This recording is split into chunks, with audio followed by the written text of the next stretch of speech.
Hi, everybody. I hope everybody's doing okay today and feeling all right.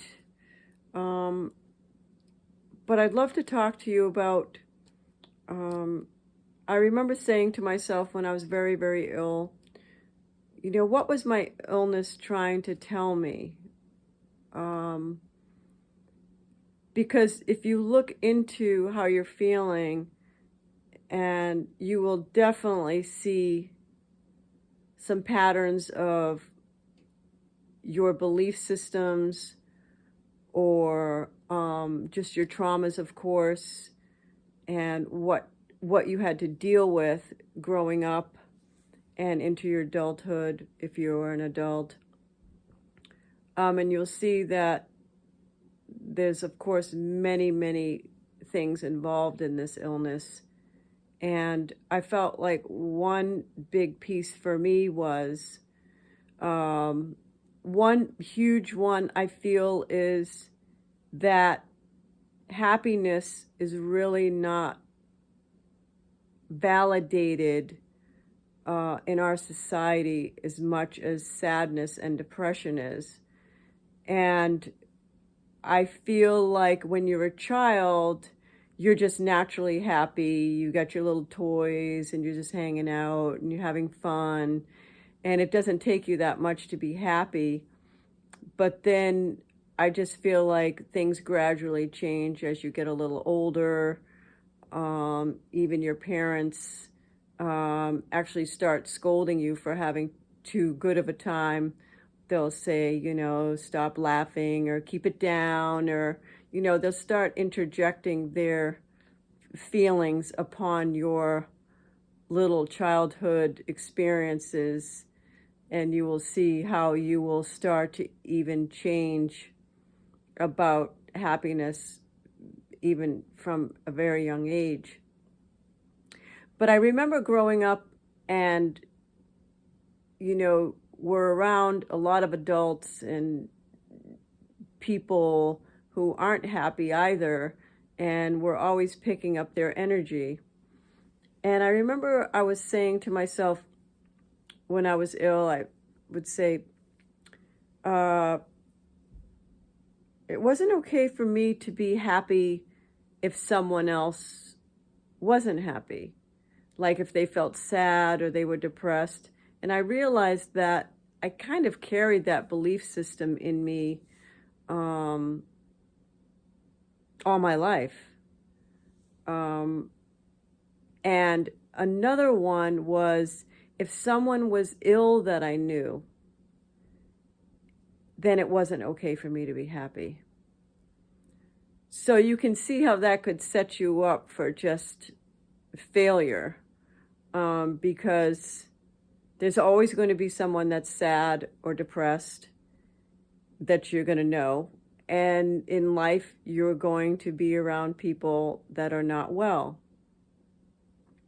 But I realized those two big belief systems, which means anything, a belief system is basically anything that we believe to be true for us.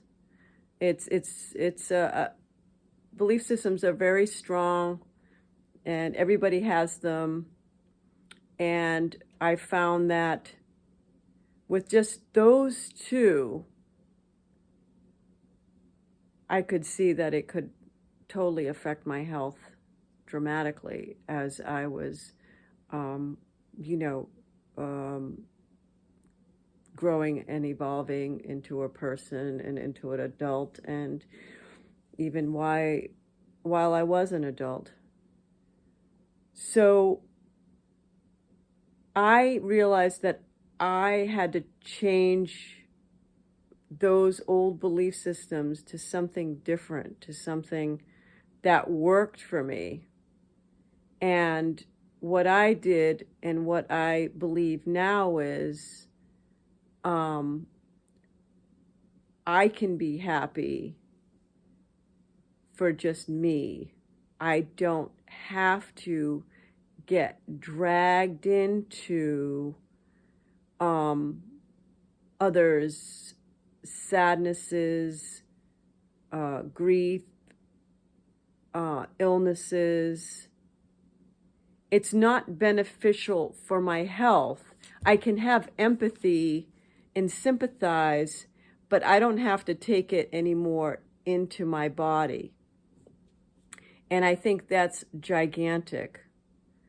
I'm not helping anyone by walking around just as sad as they are or depressed as they are to make a connection with them. My goal now is to help with, of course, understanding, but to help people move out of those places because it's hurting their bodies and it's hurting my body. And by me watching myself to not get caught up in people's drama, if you will. It's not, nobody's doing anything on purpose, and I'm using the word drama because it's just an easy way to explain something that has very mixed emotions, that carries a lot of fear. But it's almost like you're watching a movie unfold in front of you, like an acting. That's why I call it a drama. It's like people are acting out specific emotions and feelings, and the next minute it could change. So it's literally like watching a drama, like a movie unfold in front of your eyes. And we are so sensitive through our senses to pick up tonalities, to pick up just people's energies very easily. And the more sensitive you are, the easier it is for you. But I realized that I can't do that anymore. I can't get so caught up to connect to someone in that way anymore, because it hurts me. If I allow myself to go, not put up like a shield, if you will, or some type of protection in myself. And it's not about not caring. It has nothing to do with not caring. You can still care, but not take it in so deeply where you hurt yourself. And if anything, because of this illness, it's taught me that you can care, but you can also care for yourself. Where before, everything would just overlap and I'd wind up being a wreck. And I can't do that anymore. I can't hurt myself anymore. And there's a lot of people out there that have illnesses that are asking them the same question, like, and it's such a valuable question, like, what got me here? Why am I in this place? And maybe you have belief systems that don't work for you anymore, like, like the ones that I was just sharing with you. There's so many of them that we have. It's incredible. And it's a good thing to think about. Like, do you say something continuously to yourself that you feel gets you into trouble? Like I realized another one was, I always felt like I had to do something for someone, to be a good person, to show something to the world that I had some type of value. And that's exhausting. Like, once you figure out that there's nothing on the outside of you that can fill you up for very long, it's just like a temporary fix, you have to start understanding that nothing can on the outside of you fill you up. Nothing. It's short-term pleasure. That's all it is. And if you can just sit with that and understand that, that will help you so much in the world. I find too that it's so nice to just sit and be quiet, have quiet, because we need it. We need quiet to heal. We don't need a bunch of stimulation from people, the TV, the this, the that. It can make us dizzy.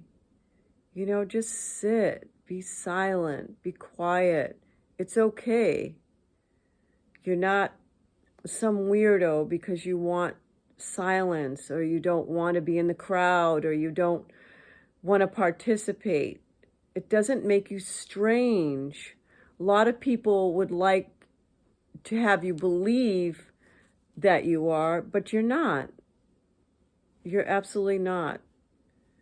And the other belief system was that somehow I had to suffer because someone else was suffering. That meant a family member. That could be anybody. I had to suffer too. That was like just what I was supposed to do. I got that impression growing up that in order to be a good person, you have to suffer right along with someone else that's suffering. That's just what you do. How do you think that's going to make your body feel on a day-to-day basis if you have that belief system that you have to suffer because someone else was suffering? I mean, I did that for so many people, and my body was suffering. I made my body suffer. Is that insane? I mean, that's just something that you pick up along the way, like being a woman or whatever it is. You just felt like this is what you do. Talk about hurting the body, right? I mean, let's look at it. No, we do not have to suffer because someone else is suffering. And I even mean someone in our own families. That's right, someone in our own families. We can have empathy, we can have compassion, but we don't have to suffer. And we can help them to the point that we can help them, but that's all we can do. That's all we can do. I've realized that everybody has their own journey in life. And we may not want them to take that type of journey, but that's their journey. Again, it doesn't make you cold. It just gives them the space that they need for their journey. You can help them to a certain point. That's all you can do. You do the best that you can, and but it's ultimately their journey. And I found that to be huge.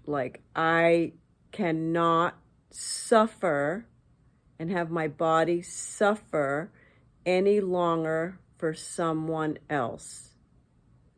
It's just not necessary to do that, and it's very unhealthy, and I'm just not interested in doing that any longer. So it's just some tidbits to think about, and tell me what you think in the comments. And if you could like and subscribe, I'd appreciate that so much from deep in my heart. And I just hope that what I'm sharing can, I don't know, just open your mind up a little bit more to how we need to be better to ourselves now and not get caught up in other people's dramas, what they want you to feel like, what they want you to do for them, all this like stuff from the outside that they need you to be like, you have to be like this. No, you don't. No, you don't. That's the power of growing inside of you. And you're not doing anything on purpose against people. You're just realizing that you can't be that same person that you were before. That's growth. They can, because they haven't gone through this incredible journey that you're going through right now. They're not going to get it like we get it. We're on a different path. So we have to just keep moving forward with what we need to do and pay attention to how we feel and our growth. And that's how we will heal. So I hope you enjoyed this video today. And if you could like and subscribe, that would be wonderful. And if you have any questions or comments, please leave those below. And I greatly appreciate you listening today. Thank you so very, very much. And I hope you have a wonderful day, guys. And keep healing. Thank you.